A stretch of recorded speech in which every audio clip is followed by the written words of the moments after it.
There might not be a more storied or coveted trophy in all of sports than the Stanley Cup. It is the only trophy in the 4 major North American leagues which does not get replicated every year, and with its size, 35 inches high and weighing 35 pounds, its pure girth is only eclipsed by the magnitude of what it means to win it. In the offseason, each member of the championship team gets their traditional day with the cup, where they are able to do anything they want with the trophy and take it wherever they please. But what if the trophy gets lost, stolen, or severely damaged during all that fun? Well, we're going to find out the NHL's secret protocol for that coming up right after this. It's summer. This is not the Stanley Cup. And this is not the Stanley Cup either. This is the Stanley Cup. Sort of. In order to understand what happens if Alex Ovechkin's new Cuttlebug gets lost or damaged, we have to take a look at the history of the trophy itself. Commissioned in 1892 and named after Lord Stanley of Preston, the Cup is the oldest of trophies that is awarded to a professional franchise. Since its creation, the Cup has gone through many changes and has even been lost and damaged several times. It was once drop-kicked into a canal in Ottawa in 1905. In 1909, it was stolen from a photographer's home and held for ransom, "Give me back my son!" which nobody paid. The thieves returned it, and it was used as a flower pot for a time. In 1970, it was allegedly stolen from the Hockey Hall of Fame. Apparently, it wasn't exactly the Thomas Crown affair, and the cup was easily returned, though none of the story has ever been verified. So let's get to our original question. What happens if the Stanley Cup gets damaged beyond repair, lost, or stolen? And is that protocol really a secret? Yes, it actually is. Or was, rather. You see, as I alluded to earlier, there are actually 3 Stanley Cups. The original bowl is on display in the Hockey Hall of Fame, and that's what it was originally, just a bowl. But in 1909, rings began to be added so that the winners could get their names engraved on the cup, a tradition that was started early on. This was an unsustainable practice, and this is what the cup would look like today had teams continued to do that. Crazy, right? As the original bowl was becoming too brittle and was in danger of falling apart, in 1963, the NHL had a secret copy of the cup made. This replica cup, also known as the Presentation Cup, was used for 4 years without anyone knowing it was a fake. So the last time the real Stanley Cup was hoisted was by the Maple Leafs 55 years ago.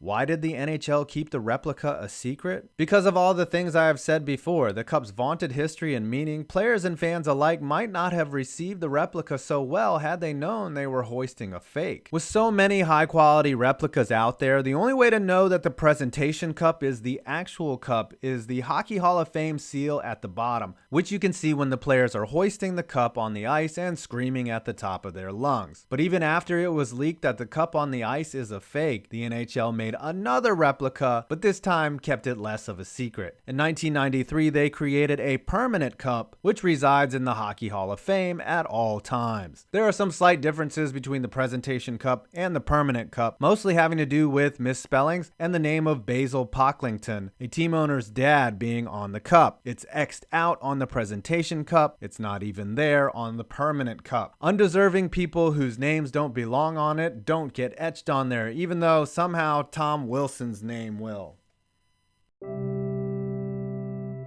So what if the Presentation Cup gets lost, stolen, or heavily damaged? The most frequent of these occurrences is damage, which has happened several times. In 1987, Mark Messier brought the cup back to his hometown and let his friends drink from it. The cup received several dents, and it was repaired at a local body shop before he gave it back. In 2008, the cup fell off a bar while in the care of Chris Chelios, and the dents were allegedly smoothed out in Chelly's garage. Most of the time, if the cup gets damaged, it's expected that it is to be repaired or covered up well enough not to be discovered before it is passed on to the next player. With all the crazy things that have happened to it, there are limitations to what can be done with the cup, and that is all controlled by a man you may have seen before, the keeper of the cup, aka Phil Pritchard. He has been the curator of the pewter since 1989 when, as an employee of the Hockey Hall of Fame, he was asked to deliver it one day, and it turned out he was good at that. It's been his job to protect the cup ever since, and he has surely seen a few things happen to it, but his sheer presence alone lets you know the cup is under the watchful eye of a good steward at all times, like the time in 2002 when Dominik Hasek tried to swim with it, and Phil had enough and took the cup from him. So what if the cup gets completely lost? In 2007, the cup made it all the way to Afghanistan. It's been to numerous countries, including Sweden, the Czech Republic, and Russia, of course. With all that transport, it's feasible the cup could go down with a plane or even be lost, which one time it spent the night in a baggage holding area because it was too heavy to put on a plane. Depending on the time of the year and the circumstances surrounding the total loss of the presentation cup, the permanent cup would be used, and a replica would likely be commissioned immediately. It's also not known whether more replicas exist just for this purpose. You never know what Bettman's up to. He could have one on his mantle.